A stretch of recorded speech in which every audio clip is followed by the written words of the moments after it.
On continue sur les délégués et les éco-délégués. Et maintenant, on va regarder un film qui a été fait par Henri Dunant. C'est pour permettre de communiquer entre nous. Par exemple, pour la mise en place des biosopes. Comme ça, on peut savoir, là par exemple, que c'est Romain, Clément et Arthur. Ils peuvent aussi savoir qu'il y a le tri. Ils peuvent savoir ici et à la cantine. Donc ici, c'est là où on va recycler les piles. Et là-bas, c'est les cartouches. Ici, les cartouches laser. Ici, les cartouches d'encre. Et là, ça va être plutôt ce que les gens ramènent de chez eux. Pourquoi est-on ici en salle d'études? On est ici en salle d'études pour parler du concours Ramasser c'est gagné. Et pourquoi avoir créé ce concours? On a remarqué que la cour était sale et donc on s'est dit de faire un concours pour nettoyer la cour pendant la permanence et quand des élèves n'ont pas de travail. Alors, est-ce que tu peux nous dire à quoi sert le composteur? Le composteur, ça sert à gâcher la nourriture d'oranger des élèves. Parce que s'ils ne mangent pas, c'est envoyé à l'usine d'incinération des déchets. Et du coup, là, on récupère ce qui peut être récupéré pour les mettre dans le compost. On verse le feu comme ça, dans avec tout ce qu'il y a. Après, on doit mettre autant de terreau, de matière brune qui est là.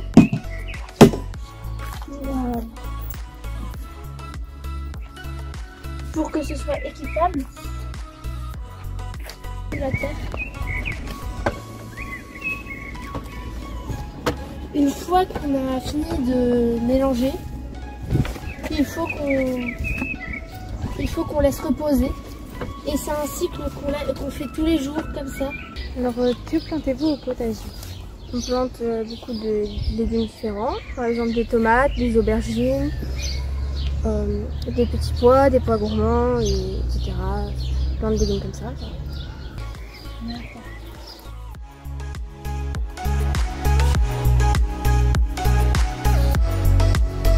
Ouais, et j'accueille tout de suite donc, les élèves Henri Dunant qui peuvent venir nous expliquer ce qui s'est passé avec Madame Fortin. Voilà. Faites le tour. Voilà. 1, 2, 3, 4, 5, 6, 7, 8. Bien, merci à vous en tout cas d'être venus. On a réduit un peu le film parce qu'on savait que vous alliez venir. Il y a toute une présentation que vous faites au début. C'est quoi un éco-délégué et la différence avec un éco-engagé qu'on a vu? Tu veux répondre, Alizé? Ah oui. Ouais. En fait, les éco-délégués sont élus. Les éco-délégués, c'est ce qu'il y a dans tous les collèges, alors que les éco-engagés, c'est ce qu'on a créé. Et c'est pour les élèves qui ne sont pas élus, mais qui veulent quand même participer et faire des projets pour le collège. Comment on décide de devenir, plutôt on va commencer comme ça, comment on décide de devenir éco-délégué ou éco-engagé? Et comment ça s'organise au collège? Qui on va voir? Est-ce qu'on se lève un matin, on se dit je veux être éco-engagé? Qui je vais voir? En début d'année, il y a une fiche où on peut aller voir et il faut juste se noter et après tu mets ton créneau et comme ça tu es inscrit et tous les temps du midi, tu dois venir sur un certain jour. Et là, cette année, c'est le mardi. Ou après, sinon, tu peux aller voir Madame Fortin ou d'autres éco-engagés pour leur demander de s'inscrire. Comment vous organisez vos rencontres? Où est-ce que vous vous voyez dans le collège? Peut-être là-bas, je ne sais pas où. On se voit dans le hall. Dans le hall? On se rejoint, après on parle ce qu'on va faire et voilà. On peut avoir plusieurs lieux de rendez-vous. Ça arrive que quand on est en C, quand on va faire éco-engagé, on va directement dans la salle de Madame Fortin. Mais le lieu de rendez-vous, c'est toujours le hall. Et ensuite, on peut aller dans plusieurs endroits, tels que le CDI ou le jardin, où on va faire... ou d'ailleurs, on a... Oui, à la cantine aussi. En fait, ça va dépendre. On se retrouve toujours dans le hall et après, on va là où on va travailler avec les éco-engagés. D'accord. Mais souvent, c'est le CDI.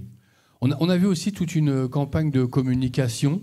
À quoi ça sert? C'est important. Et qui le fait? Là, je vais répondre moi. Oui, c'est important de communiquer. C'est vrai que c'est une grande part de notre travail et on a tellement de choses à faire et tellement de projets que c'est finalement la chose qui nous fait parfois un peu défaut, hein, parce qu'on fait, et puis après, il faut prendre le temps d'en parler parce qu'il faut que ça concerne tout le monde. Donc, on a un site, on a la web TV du collège, on a aussi le NT par lequel on diffuse des informations. Et cette année, on a fait aussi on a tout un affichage qui est prévu pour que tous les élèves, quand ils sont dans la cour de récréation, puissent voir ce que vous faites, quoi, être informés. Mm.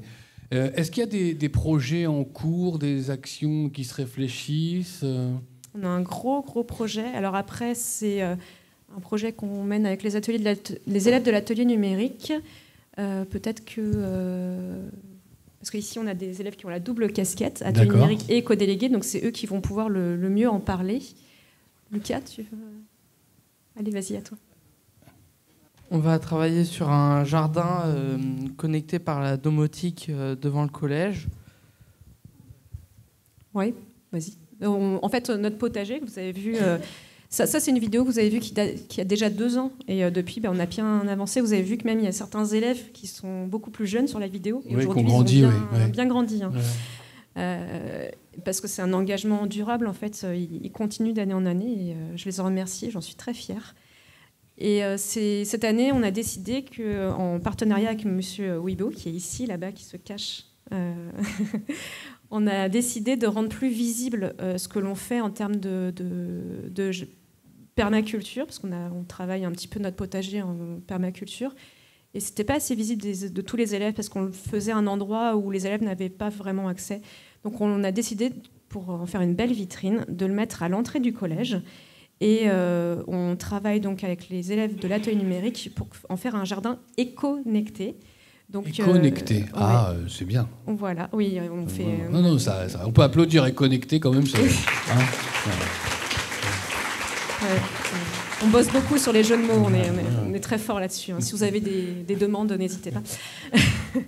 Voilà. Enfin, l'idée, c'est de céder du numérique, de petits capteurs, pour savoir, pour nous aider dans l'entretien de notre potager, pour faire des économies d'eau, économiser aussi notre temps, choisir quelles espèces on va planter et où on va les planter, à quelle période de l'année. Voilà. D'accord.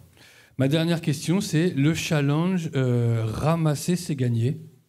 Ça existe toujours, ça? Parce que vous dites que le film a 2 ans. Est-ce que vous le faites toujours? Alors, on est en train de réfléchir à comment Alors, il y a toujours eu beaucoup de succès pour ce challenge. On a juste un petit problème matériel, c'est que vous avez vu que... Enfin non, vous ne l'avez pas vu sur la vidéo, mais à un moment donné, on le montre, ça a dû être coupé au montage. Il dispose de pinces pour ramasser les déchets, mais bon, là, les pinces sont cassées. D'accord. Donc on trouve une solution pour renouveler un petit peu tout ça, oui. Le compost dans le jardin, ça continue, c'est quelque chose qui est instauré. Oui. Alors, le compost, oui, ça continue. Là, actuellement, il est en pause pour certaines raisons, comme que les élèves, on a rajouté d'autres choses comme le gâchimètre. C'est pour mesurer combien les élèves gâchent en pain. Et on a rajouté une poubelle, donc recycler, une poubelle pour tout ce qui est alimentaire, et donc ce qui va littéralement à la poubelle noire, voilà. Et donc les élèves ont été actuellement perdus, donc on a mis ça en pause quelques instants, mais on est en train de faire un diaporama pour passer dans toutes les classes et expliquer à toutes les personnes qui mangent à la cantine comment trier et comment s'en sortir devant autant de poubelles. Très bien. En tout cas, on a devant nous des élèves qui s'engagent vraiment, vraiment aussi dans le domaine du développement durable et de l'écologie. Bravo, on peut les applaudir bien fort. Alors, j'ai oublié tout à l'heure de demander à Muriel Nonette de nous rejoindre, parce que j'ai oublié, voilà, c'était notre adulte. Donc elle va nous rejoindre. Pendant ce temps-là, je vais vous proposer de vous lever pour la photo. Alors oui, Muriel Nonette, je suis déléguée du préfet, je m'occupe des quartiers prioritaires d'Évreux en particulier. Je trouve que c'est vraiment génial d'avoir des jeunes qui s'engagent comme ça et qui pourraient, qui montrent aux adultes aussi ce qu'il faut faire. Je trouve ça vraiment très bien, et puis j'espère que ça va continuer dans les générations à venir. Il faut vraiment que dès le plus jeune âge on puisse adopter les bons gestes, et franchement je vous félicite tous vraiment, c'est vraiment chouette. Merci, on peut les applaudir encore. On remercie aussi Madame Bottin, qui est la principale du collège Henri Dunant, qui est dans la salle. Mais c'est vrai qu'on peut pas inviter tout le monde. Mais merci en tout cas d'emmener les élèves jusqu'ici.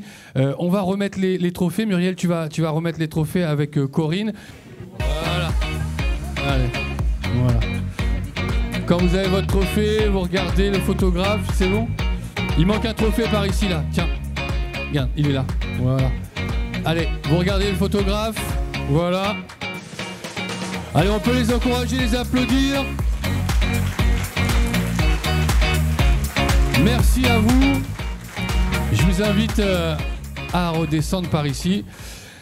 Alors, maintenant, deuxième plateau.